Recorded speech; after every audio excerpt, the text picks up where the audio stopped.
Hare Krishna and good morning, everyone. And for those that are just joining us, welcome to the Alachua Temple community. We're so happy to have you.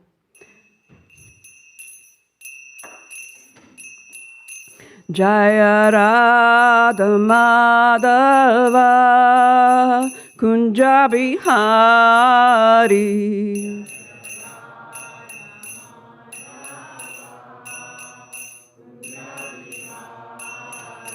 Jaya Radha Madhava Kunja Bihari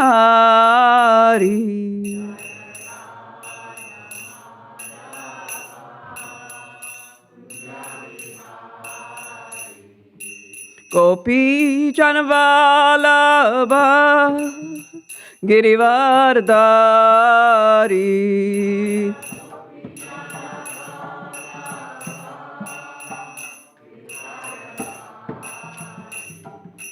Gopi Janavalabha Girivardhari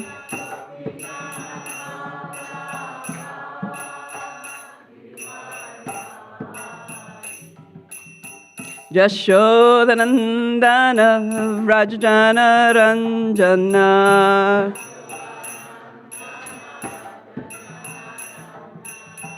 Jashodanandana Rajajana Ranjana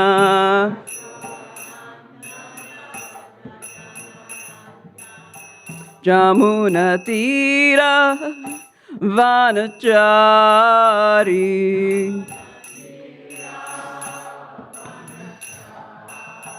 Jamuna Tira Vanachari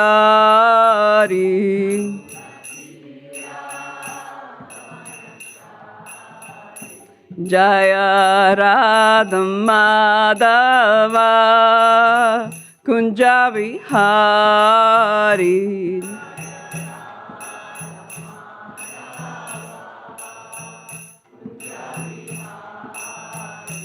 Hare Krishna, Hare Krishna, Krishna, Krishna, Hare Hare, Hare Rama, Hare Rama, Rama Rama, Hare Hare.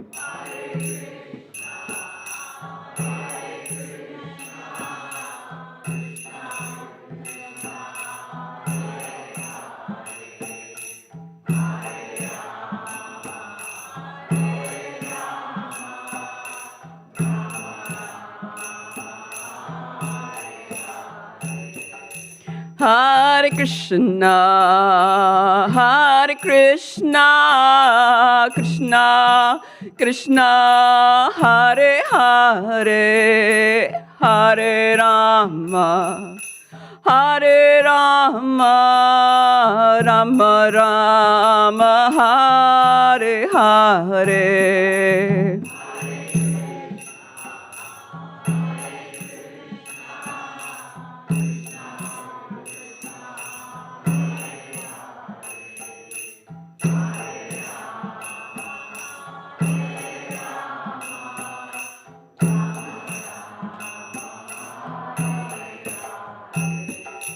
Jaya Radha Shama Sundar Radha Shama Sundar Shri Radhe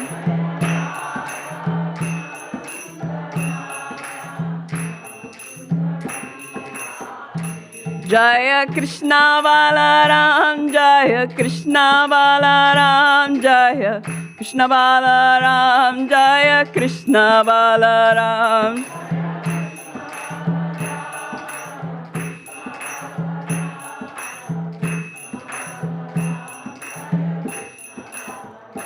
Jaya Gauranitai Jaya Gauranitai Jaya Gauranitai Jaya Gauranitai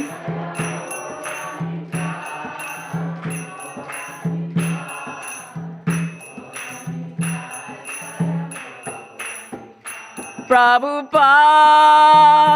Prabhupada, Prabhupada, Jaya Jaya Prabhupada.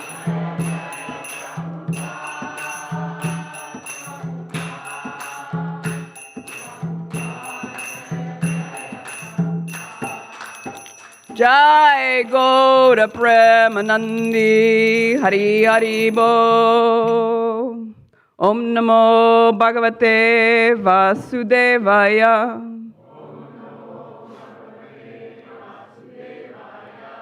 Om Namo Bhagavate Vasudevaya. Om Namo Bhagavate Vasudevaya.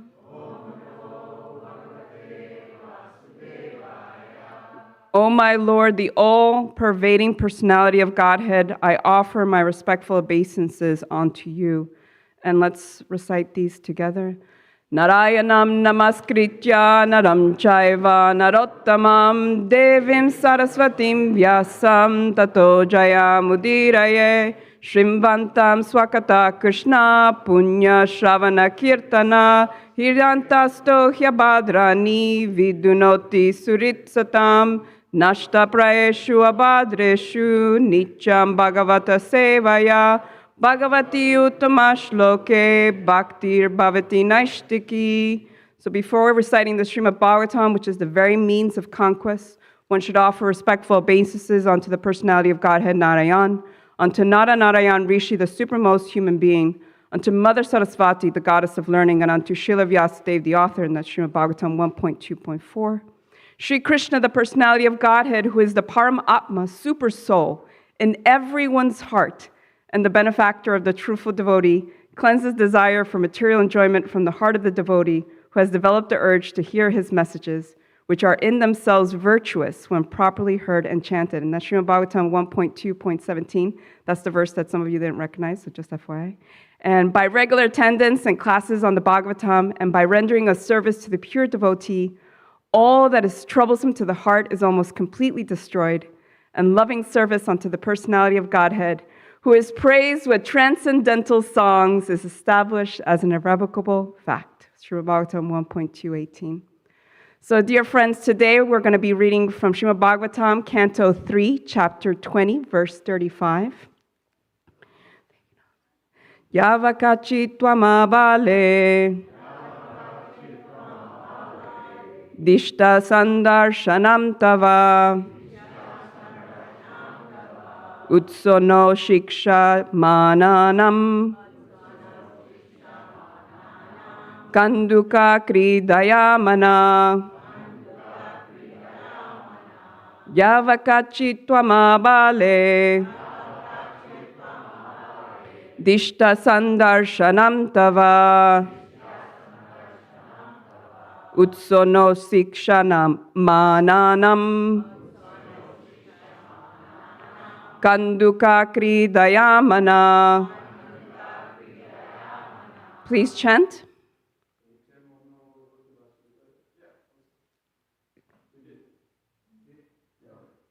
Please chant.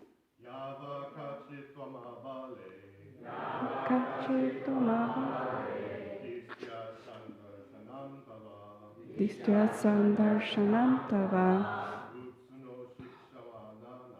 Utsono Shiksha Samananam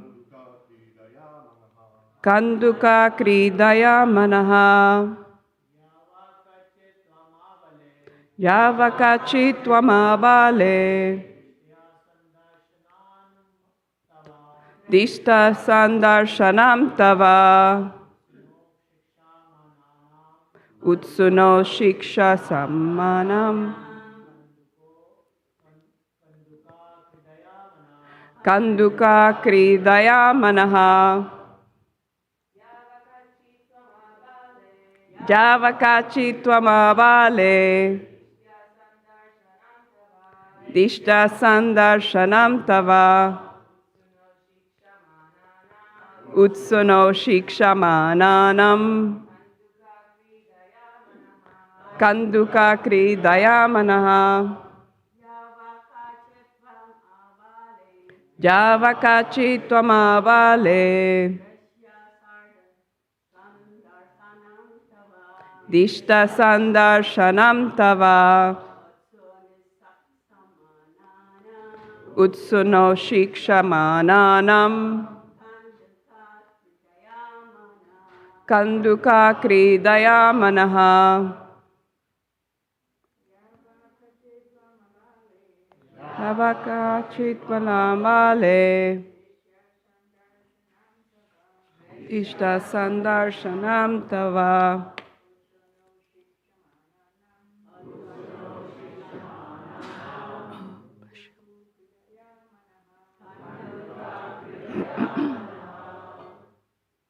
Okay.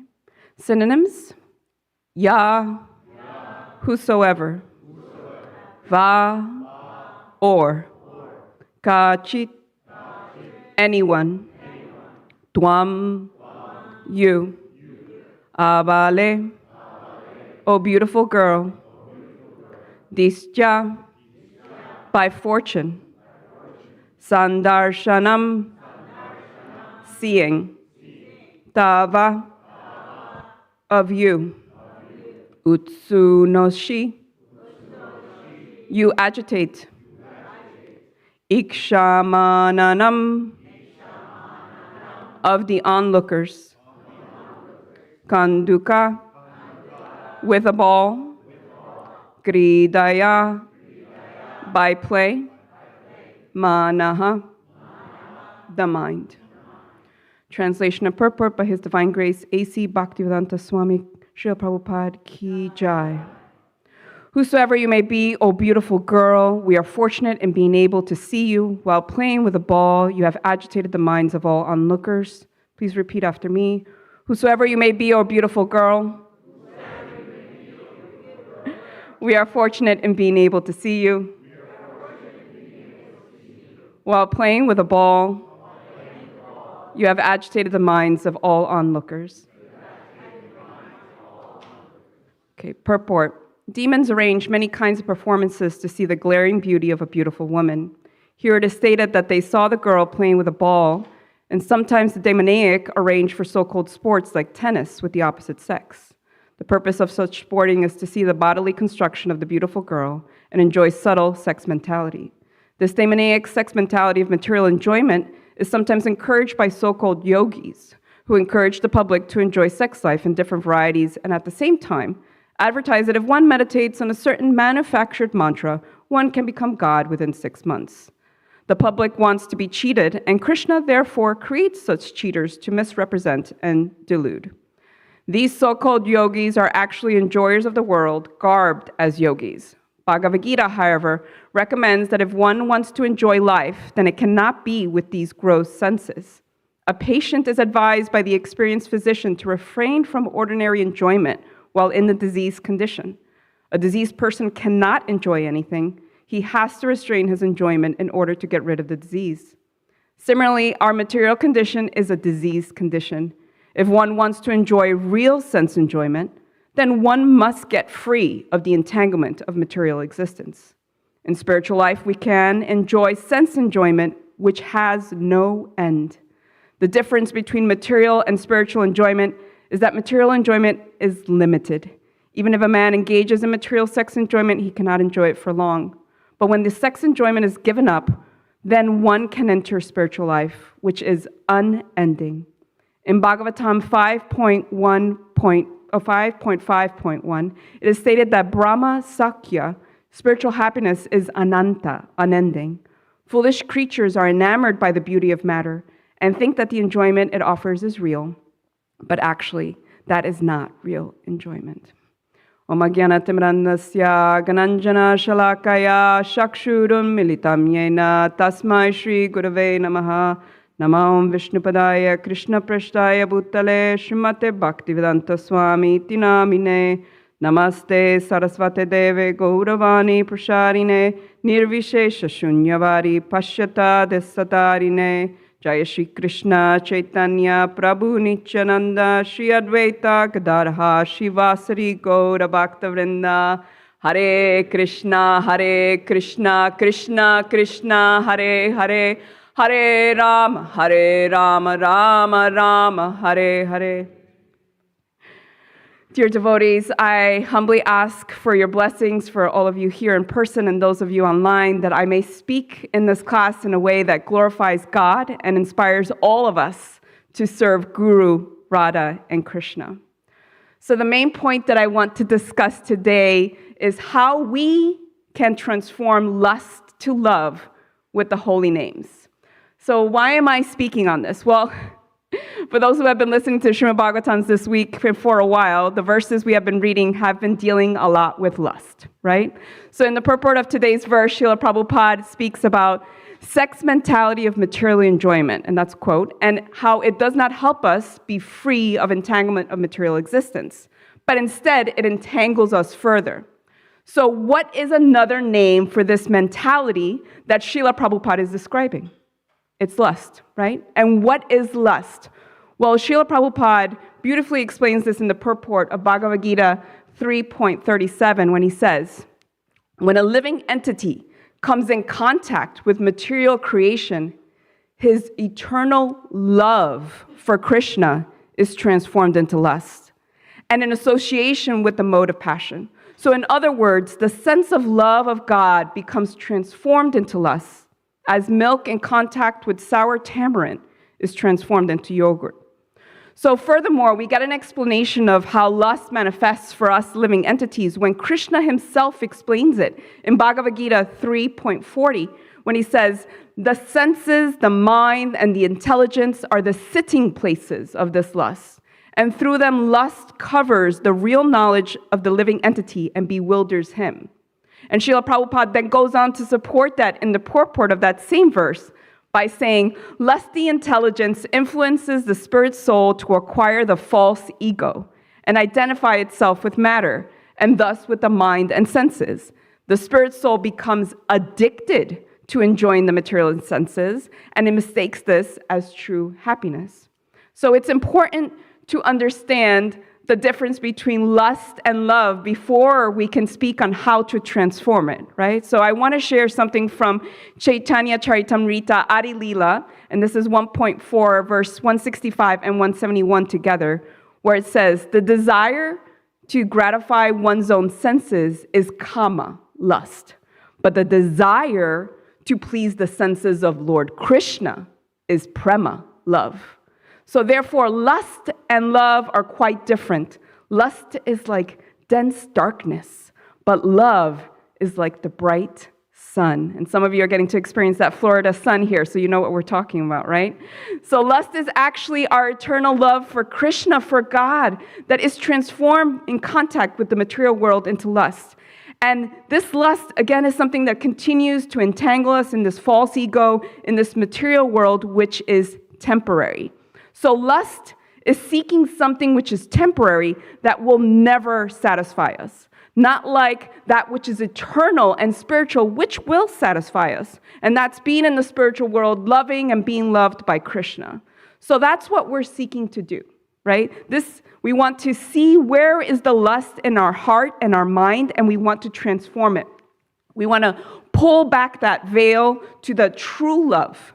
And Vishakha Devi Dasi Prabhu, she's the temple president for the Bhaktivedanta Manor right now. She wrote a beautiful article that's called Exploring Love. It's a Back to Godhead article. And in it she says, true love is not a casual act, but is an act of will that requires the lover's concentration on and commitment to the beloved. And in Sanskrit, this is called asakta mana, mind attached. In other words, love is about my beloved's, not my own, thoughts, feelings, and desires. True love is selfless, right? So how can we uncover or how can we transform what is in our minds and hearts into this true love, into this selfless love for Krishna, for God? Well, by engaging in activities that are focused on Krishna, such as chanting or singing of the holy names. And this is something that many of us do every day, and we're especially celebrating, of course, in our Alachua community with the Festival of the Holy Names, and we're so happy that so many of you are joining us to do that. And Srila Prabhupada explained how important this kind of focus is in the purport of Bhagavad Gita 4.24 when he says, the more the activities of the material world are performed in Krishna consciousness or for Vishnu only, the more the atmosphere becomes spiritualized by complete absorption. The Lord is spiritual, and the rays of his transcendental body are called the Brahmajyoti, his spiritual effulgence. So everything that exists is situated in that Brahmajyoti. But when the Jyoti is covered by illusion, by Maya, or sense gratification, then it is called material. And that material veil can be removed at once by Krishna consciousness. So matter dovetailed for the cause of the absolute truth regains its spiritual quality. And we know that there are so many ways for us to practice Krishna consciousness and to serve the Lord and to grow in our love for him. However, today, I want to especially glorify the holy names. Because as the sages said to Dhruva Maharaj in Srimad Bhagavatam 4.10.30, they said, the holy name of the Lord is as powerful as the Lord himself. And then Prabhupada, as always with the great backups in the purport, says, by the grace of the Lord, if a devotee at the time of death can simply chant his holy name, Hare Krishna, Krishna Krishna, Hare Hare, Hare Rama, Rama Rama, Hare Hare. Simply by chanting this Maha Mantra, he immediately surpasses the great ocean of the material sky and enters the spiritual sky. So, to the best of my knowledge, none of us are right now in the moment of death, right? Please raise your hand if you are. We'll call 911. But, however, we don't know, right? That's our final test. That's how merciful and loving the Lord is, that he gives us something as joyful as the holy names. I mean, I was crying sitting there in the corner watching how joyful all the Vaishnavis and the Vaishnavas were, like singing the holy names during Guru Puja and dancing, like literally made tears come to my eyes. So that's what he gives us. He gives us him. Both he and Radha are there in the Maha Mantra, in the holy names. And all we have to do is chant and sing them with devotion, with intention, with love, so we can enter into that spiritual sky, as Srila Prabhupada explained. So we can be there in that ecstasy of love. But it's something that requires practice, right? We're invited by Srila Prabhupada. We're invited by our gurus. We're invited by Lord Chaitanya to chant and sing. And who can forget that story from Chaitanya Charitamrita Madhya Lila 17.1, where it says, on his way to Vrindavan, Lord Sri Chaitanya Mahaprabhu passed through the forest of Jarikanda and made all the tigers, elephants, deers, and birds chant the Hare Krishna Maha Mantra and dance. And thus all the animals were overwhelmed by love. There we have that illustration, right? Right there. I love this pastime. I can see the joy and the love behind it every time that I tell the story to children when I do my Krishna Kids Zoom classes, which some of you know that I do. And I really can see that they're right there with Lord Chaitanya singing the holy names, feeling the ecstasy of the love of Krishna. And another pastime about the holy names that I want to share with all of you is from Srimad Bhagavatam 4.7.6, where Srila Prabhupada in the purport tells us this story of a poor brahmana, right, that was worshiping Lord Shiva for a benediction. And then Lord Shiva advised the devotee to go see Sanatana Goswami. So the devotee goes to see Sanatana Goswami and tells him, Lord Shiva has advised me to come seek you out for the best benediction. And Sanatana, he had a touchstone with him, but he kept that in the garbage. He was like, I don't really need it. And on the request of the poor brahmana, Sanatana Goswami gave him that touchstone. And then the brahmana was so happy. He was like, yes, okay, now I can get as much gold as I desire just by touching this stone to iron, right? But then after he left Sanatana, he thought, if a touchstone is the best benediction, why has Sanatana Goswami kept it in the garbage? He therefore returned and asked Sanatana Goswami, Sir, if this is the best benediction, why did you keep it with the garbage? And Sanatana Goswami then informed him, actually, it's not the best benediction, but are you prepared to take the best benediction from me? And the brahmana said, of course, yes, sir. I mean, Lord Shiva sent me to you for the best benediction. Well, then Sanatana Goswami says, go throw the touchstone in the water nearby and then come back. And then the poor brahmana did so. And when he returned, Sanatana Goswami initiated him with the Hare Krishna Maha Mantra. And thus, by the benediction of Lord Shiva, the Brahmana got the association of a best devotee of Lord Krishna and was initiated into the Maha Mantra of Hare Krishna, Krishna Krishna, Hare Hare, Hare Rama, Rama Rama, Hare Hare. So the holy names are that benediction. And this is why we're here at the temple or we're at home and we're ready to celebrate the holy names, because of the mercy of Guru, because of the mercy of the devotees, of Radha and Krishna. Because let's think about it. Every single one of us here is here because of the mercy of someone sharing the holy names with us, right? Is there anybody here who has not shared the holy names with it? No? Right? That's what I thought. There's someone that you can thank, and it all goes back to Radha and Krishna themselves. Because Keshava Swami, he has a great book called Gita Life. It's really great for people who are very new to Krishna consciousness to explain things. And he explains there how 500 years ago, Krishna incarnated as Sri Chaitanya Mahaprabhu, and he ushered in a spiritual revolution by freely initiating everyone, regardless of race, religion, or social status, into chanting the most effective mantra of all, the Hare Krishna mantra. And since God is all-powerful, all-merciful, he has made it very easy for us to chant his names, and he has also invested all his powers in them. And thus the vibrated names of God and God himself are identical.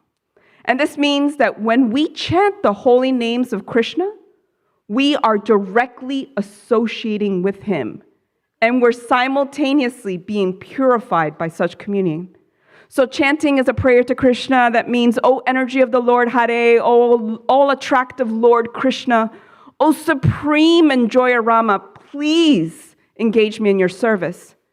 And this chanting is just like the genuine cry of a child for its mother's presence by saying, Hare Krishna, Krishna Krishna, Hare Hare, Hare Rama, Rama Rama, Hare Hare.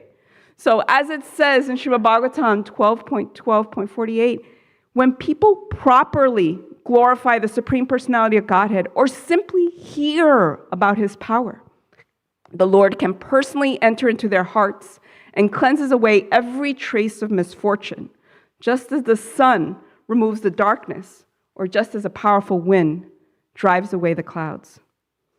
So this is the power of the holy names, that we can have the Lord personally enter our hearts and cleanse them, removing that lust and bringing in that love. So when I was preparing for this class, I was talking to Rukmini Devidasi, Rukmini Walker Prabhu, about this class. And she told me that one of Srila Prabhupada's favorite bhajans was Hari Hari Bipale Janama, and how in that there's a verse that Narottam Das Thakur says, the treasure of divine love in Goloka Vrindavan has descended as the congregational chanting of Lord Hari's holy names. The Lord's holy names are divine love, comes straight from Goloka Vrindavan. And we can experience that by chanting and singing together. I mean, if you really take a moment to think about that mercy, does it not move you? Like, do you not get overwhelmed in a good way of thinking of how merciful and how loving the Lord is? And Srila Prabhupada, he talks about this in the purport of Bhagavad Gita 9.2 when he says, we have practical experience that any person who is chanting the holy names of Krishna, you know what's coming, Hare Krishna, Krishna Krishna, Hare Hare, Hare Rama, Rama Rama, Hare Hare. In the course of chanting without offense, feels some transcendental pleasure and very quickly becomes purified of all material contamination. This is actually seen. Furthermore, if one engages not only in hearing, but in trying to broadcast the message of devotional activities as well, or if he engages himself in helping the missionary activities of Krishna consciousness, he gradually feels spiritual progress. And this advancement in spiritual life does not depend on any kind of previous education or qualification. This method itself is so pure that by simply engaging in it, one becomes pure. So we heard Mukhya Prabhu talk about Harinam Sankirtan that our community always goes out to do. Just think about the opportunity that's being given not only to ourselves, but to all those people who get to hear the holy names. They don't even have to understand it to have that spiritual progress. And sometimes we may think, well, how practical is this? Do we know people who are living this right now? Yes, we do. We have them in our greater spiritual community. I was reading some poetry from a book called Bhakti Blossoms, a collection of contemporary Vaishnavi poetry. Highly recommend this book. And in this book, there are so many examples of Vaishnavis who are glorifying the Lord through their relationship with the holy names. And one of them is Archana Siri Devdasi Prabhu. And I'm going to read you what she says because it's so beautiful. She says, I softly chant the names of God that are dear to me, Hare, Krishna, and Rama. For 4 decades, I have been developing a relationship with God by chanting these names, sometimes softly to myself, sometimes singing them loudly with others. But whenever I do, I feel the Lord's presence in the room. My dearest friend, my ever well-wisher, the holy quality of these ancient names becomes sweetly tangible. Like a street sweeper, the holy names cleanse my heart of lifetimes of material impressions and desires. The Lord descends from that place in the form of his name and enters the courtyard of my heart. Over the years, my faith and attraction have increased for chanting these names. And just as when one suffers from jaundice, sugar candy tastes bitter to them. But as our disease condition improves, sugar tastes sweet again. So the names become sweeter as I regain my spiritual health. The mantra at the heart of our bhakti tradition, Hare Krishna, Krishna Krishna, Hare Hare, Hare Rama, Rama Rama, Hare Hare, contained within the mantra like a tree inside a seed, is God, or Krishna's exquisitely beautiful form, his unlimited pastimes and qualities. And in time, these intimate aspects become revealed to the practitioner who also makes these names dear.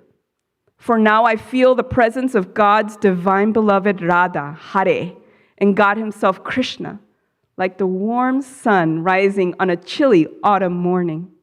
The life-giving names walk with me, sit with me, sleep with me, and even as my body perishes in the near future, the names will guide me to my next destination.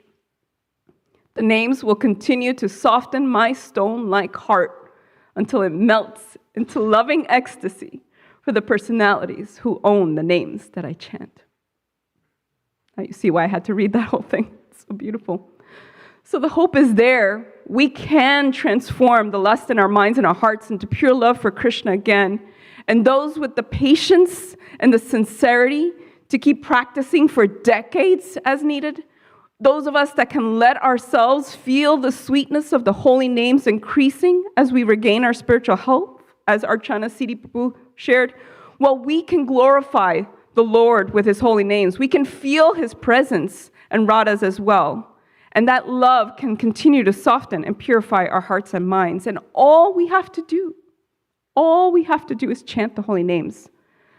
So I want to share one more poem from this book. It's by Krishna Priya Devdasi Prabhu, just because I want you to get like that sense of that lived experience that a lot of these devotees are getting with the holy names. And she says, it's titled, Lord Krishna's Glorious Holy Name. Chant the holy name when sad and gloomy. It will dry up all your tears. If you're alone and scared, it will take away all your fears. Chant when tense and worried, for the holy name helps you to cope. If life seems void and dry, the name showers the rain of hope. When strangled by the weeds of material life, the holy name will uproot them automatically. If you chant when pained by lonely silence, the name will resound ecstatically. If disturbed about the things you do and about those with whom you associate, you may feel desolate and alone. but the Supreme is with whom you can communicate. Hare Krishna, Krishna Krishna, Hare Hare, Hare Rama, Rama Rama, Hare Hare. The Maha Mantra is empowered to end all life's confusions. Even chanted just one time, it destroys all your delusions. So beautiful, right? I love the joy and the sincerity in this poem and that faith in the holy names, in the Maha Mantra.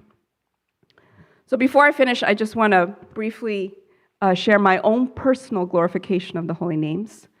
So it's 2025, so now I've been chanting them for 10 years. I started in 2015, back in 26 2nd Avenue when I attended my first Bhagavad Gita class. And I just started with 1 round every day back then. Then it was in 2018 when I became so sick that I almost died that I realized, there's no time like today. I need to get started chanting at least 16 rounds of the Maha Mantra every day. And that's when I really started chanting the Maha Mantra at least 16 rounds and really trying to do my best to grow my love for God.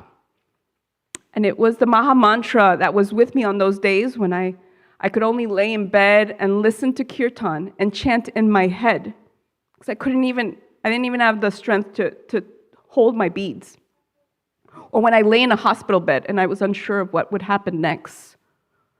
So the holy names were, and they continue to be my lifeline. And then in 2023, when I made that vow to Guru, to Radha and Krishna, when I received my spiritual name, Damodar Priya Devidasi, that's when I really feel like I began to grow my personal relationship with that divine couple. And I promise that I will chant their holy names. I will allow them to purify my mind and heart. I will uncover the true, pure love for them. And I will do my best to serve them, even with a cold, even when it's cold. But I will do my best with with love and devotion, because I'm trying to get there. And I will allow my life to be changed and purified in ways that even I still don't understand. There's things that have happened to me since my initiation that as devotees, we understand when people say, "Whew, I've been purified." Yeah, but I'm grateful for them. And I want the holy names to grow sweeter to me, as Archana Siddhi Prabhu said, as my spiritual health improves. So to recap what I spoke about today, when we come in contact with material energy, our pure love of God, of Krishna, is transformed into lust. And lust is when we aspire to gratify our own senses instead of desiring to please the senses of the Lord, which is prema, true love. However, we can transform that lust back into pure love through the chanting of the holy names. Because the holy names are Radha and Krishna themselves. It's their divine love coming down from the spiritual world to cleanse our hearts and grow our love for them with their infinite mercy. So let us chant and sing Hare Krishna, Krishna Krishna, Hare Hare, Hare Rama, Rama Rama, Hare Hare. Thank you, dear devotees. Vanchakalpatarubhyascha, kripa sindhubhya cha, patitanam pavanebhyo, vaishnavebhyo namo namaha. I offer my respectful obeisance to all the Vaishnava devotees of the Lord. They can fulfill the desires of everyone, just like desire trees, and they're full of compassion for the fallen conditioned souls. So please, I would love to hear your takeaways, your questions, comments, or corrections. Also, how do you want to personally glorify the holy names? What are your Krishna magic stories of the holy names? Thank you.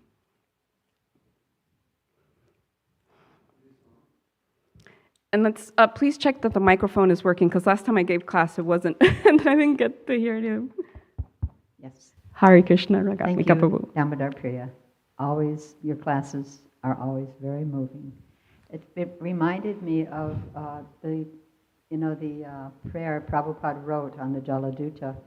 And in the end, he says, his name is Bhakti Vedanta Swami, Bhakti Vedanta, which means devotion and knowledge. And he says at the end of that prayer, I have no knowledge, nor do I have any devotion, but I have faith in the holy name of Krishna. It was that faith from which this entire Krishna explosion happened. Just that faith in the holy name, that anything is possible and everything is possible. Jai. Hare Krishna.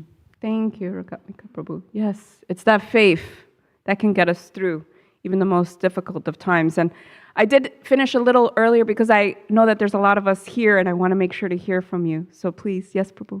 Thank you, Mataji. Very nice class.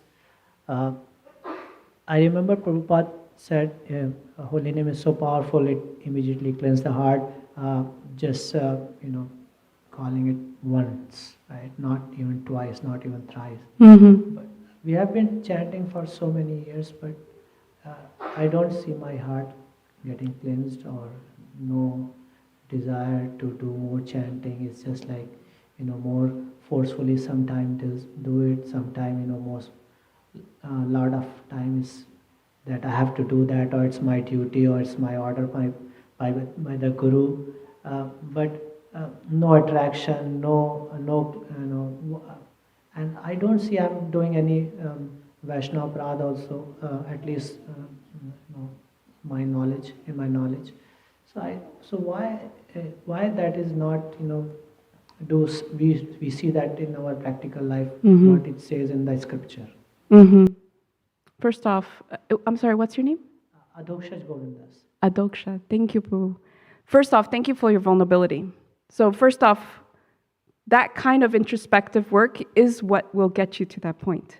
That kind of honesty is what will get you to that point. When we don't realize that we don't have the taste, then we cannot improve.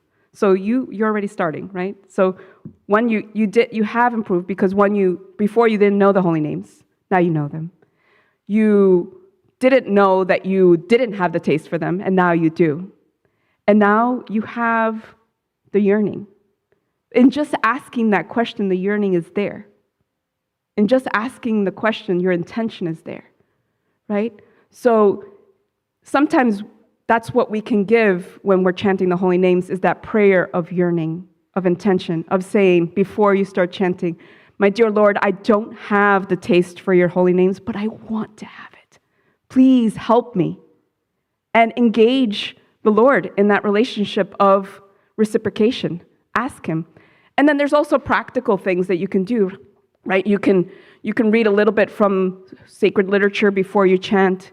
You can, Mahatma Prabhu, which, please let's do a prayer for him right now, is in the hospital still. So, Hare Krishna, Krishna Krishna, Hare Hare, Hare Rama, Rama Rama, Hare Hare. Every single class I mention him, so I have to give him props. He has a beautiful japa affirmations book and also cards. I see some of you shaking your hands, so you have them, you know of it.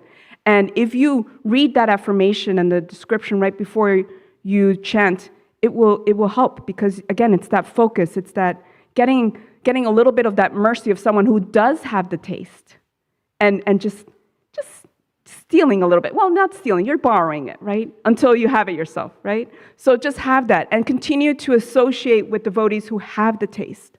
Continue to come to class, continue to chant, and as Ragatmika Prabhu was saying, continue to have faith. You'll get there. You may not see that you're making progress, but most likely someone else could tell you that you are. So just have faith, trust, and thank you. Anyone else? Hare Krishna, Mataji. Hare Thank Krishna. you very much for this well-planned, well-researched class. I can see you have done dive deep into it. It's not easy sometimes to do this. In 35 minutes, I think you did that. Beautiful. Thank you. I just wanted to say that it's not a question. Just like, we had COVID, and it was a virus that was killing people. And, if only we can pray to Krishna, if we can be beaten or get the virus of the holy name, so that we become like sick. And with the holy name, with the sweet name of the holy name, like you said, the nectar that this can give us. And I think, as you said yourself, in the association of devotees, and I think sometimes we don't realize it, the person who has introduced us to Krishna consciousness, we have to be grateful to them for giving us, for opening that door to the holy name. Yes. Thank you for reminding us that, and I thank you again for your well done class. Oh, thank you. And what's your name, Prabhu? Sarangadas. Sanata. Thank you so much. Yes, thank you. And I love the reminder again, that gratitude. So that's something else that I forgot to mention. When we feel like we don't have that sweetness, practice gratitude. Try to think in gratitude to Krishna, to Radha, Krishna, to Guru, to the devotees who told you first of the holy names, and that will help that sweetness come. So thank you for that reminder. Thank you. Yes, there's a Vaishnavi on the other side. Fellow green, sorry, Vaishnavi. Hare Krishna. Hare Krishna. Thank you so much. Beautiful class. I just have one little share, kind of a little realization after hearing Prabhu's question is, I didn't wake up until I was 27 years old. And it was after praying to Jesus. And the very next day, it was either the day or the day after, I ended up at Govinda's restaurant. And the food was so awesome. I wasn't a foodie at all. And I literally cried just tasting the prasadam. And I had been there before though. But that time somehow I realized it was connected to a temple. And so then I asked them what is their main book. And they handed me a Bhagavad Gita as it is. But I was pretty much dyslexic. I couldn't read in my life. I tried to read books. I just cheated my whole way through school because I couldn't understand stuff. I didn't like what I was learning. But when I got the Bhagavad Gita, bam! I could read it. Oh! I could read it, everything, and I understood it. And I couldn't understand why. Immediately woke up out of the dark. I became vegetarian overnight. I ate prasadam every single day there. My mother kicked me out of the house because she said, this girl, she can't eat my food. She just reads and chants all day. So the thing is I was 27 years old. I was in the dark. I believed in Jesus, but we were not religious at all. But I pray every day. I totally believed in him. But it made me wonder why, so I'm in fear every day. Every day I'm afraid to forget. And so it made me wonder if I made an offense to a Vaishnava or something, because it says you probably were a devotee in the previous life if you wake up so fast. And so that's when I kind of wonder if we don't get the taste or something, or it takes so long, is that maybe it was an offense to a devotee, which is really generally, maybe we didn't do it in this lifetime, or some curse from some, who knows. But those things kind of go through my mind. But the main thing is I live in fear and anxiety every day of forgetting Krishna, which is sometimes miserable, because you're just afraid. I don't want to forget him again. No. And do you have any suggestions or anything about that? And I'm sorry, what's your name? I'm Jai Shri Radha Devi Das. Jai Shri Radha. Oh, well, with that name, how can you forget? You have Radha's mercy with you at all times to remind you. First off, thank you. I don't know if you sensed that we all were so moved by you sharing what happened in terms of you and the Bhagavad Gita. And what we all felt in that moment was awe and wonder, right? We felt amazement. So that's the opposite side of the coin of that fear and that anxiety. So instead of engaging, because we hear bhajans of the elevated devotees that they're in fear and anxiety, and it actually propels them forward in their bhakti. And they can do that. They're at a higher level. But for a lot of us, to be in that state of anxiety and fear will sometimes actually crush our bhakti creeper and will actually make it more difficult for us. So we don't want to force ourselves to be somewhere where we're not. So in that right now, if we're not there, let's kind of focus on the awe and the wonder. Like, let's focus on the gratitude. Let's focus on seeing the Krishna magic in our lives. I have a god sister. She has a little book. And every day, she writes down at the end of the day in that book, what was the Krishna magic moments in her life.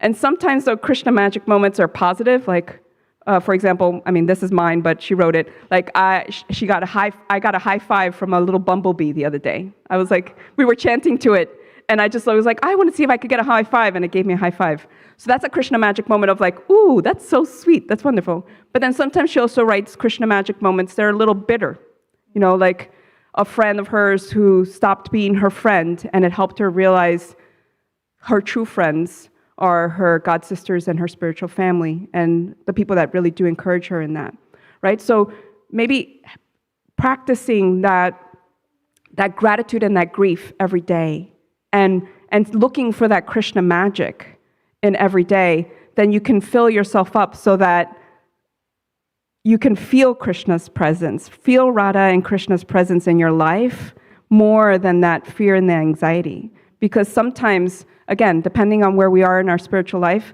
that fear and anxiety doesn't help us see how they're present in our lives and doesn't help us see how they're moving through us.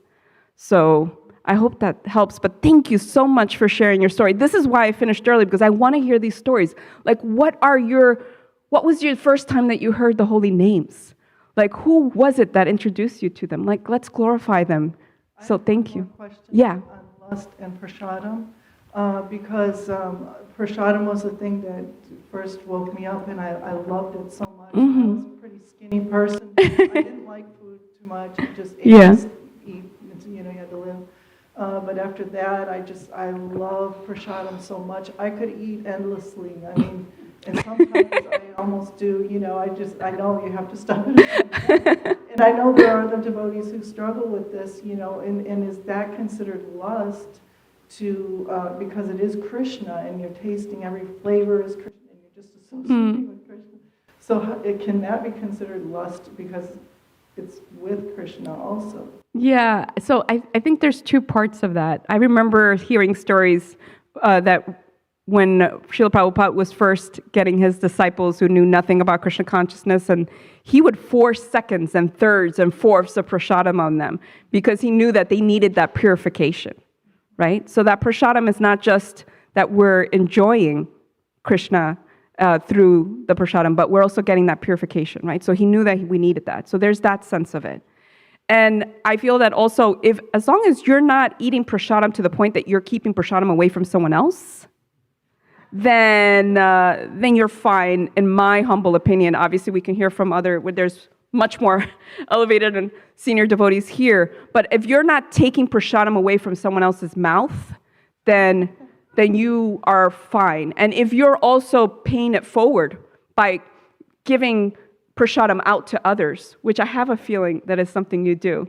And I don't know you that well, but I have a feeling. So then in that case, then you're paying it forward, right? So sometimes they say, right, you have to feed yourself first before you can feed others.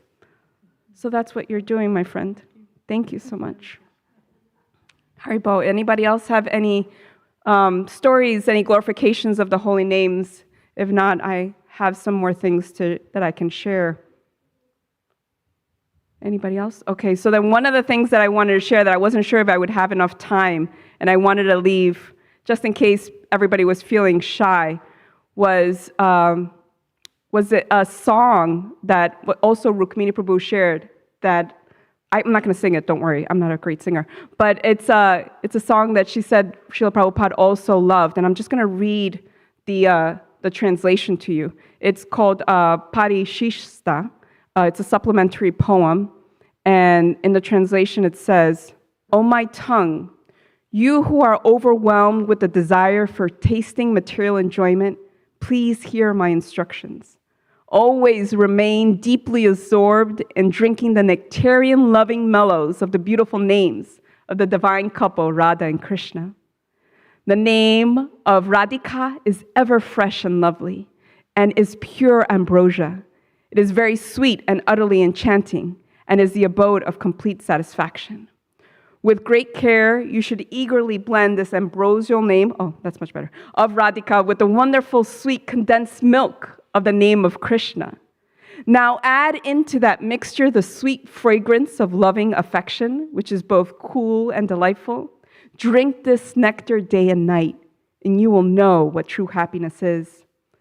No longer will there remain on the tongue a thirst for mundane tastes, for these wonderful transcendental mellows will fulfill all your desires. And at the lotus feet of Raghunath Das Goswami, Bhaktivinoda Thakur begs for ecstatic rapture in hearing and chanting the divine names of Radha and Krishna. So there we have it. I didn't even know that you were going to ask about Prasadam, but there we have a poem talking about that. We have that. So let's just remember that that's what we're bringing in. And yes, Prabhu. Can always count on you. Thank you so much. Thank you. Very nice class. Umapati Swami, who was early bird, or in early days he used to come to eat.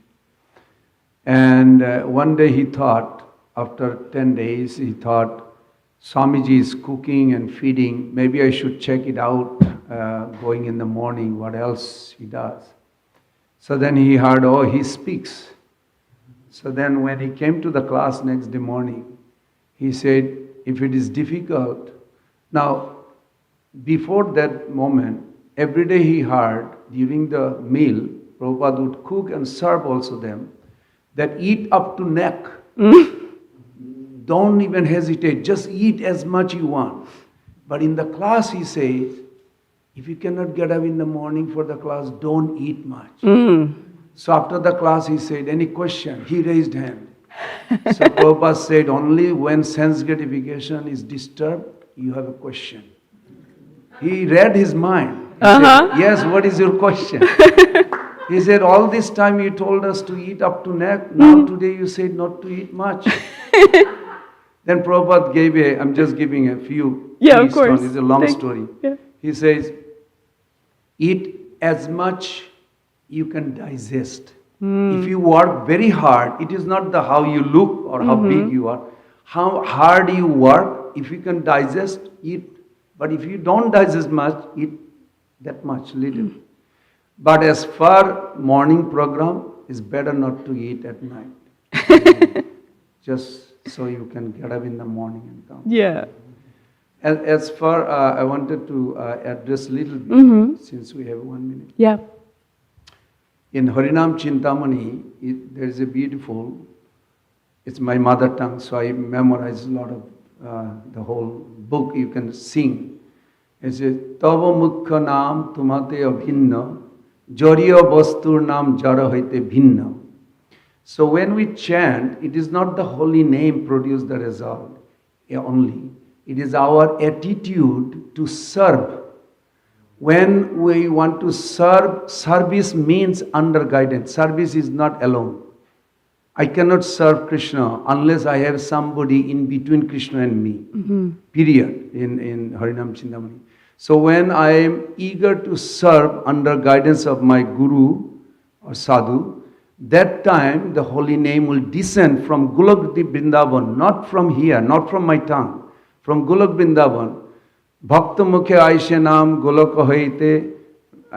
Anyway, it's beautiful, the whole song. That it descends and then it comes to the soul, then it permeates the whole body, then comes to the tip of the tongue and then dances on the top of the tongue.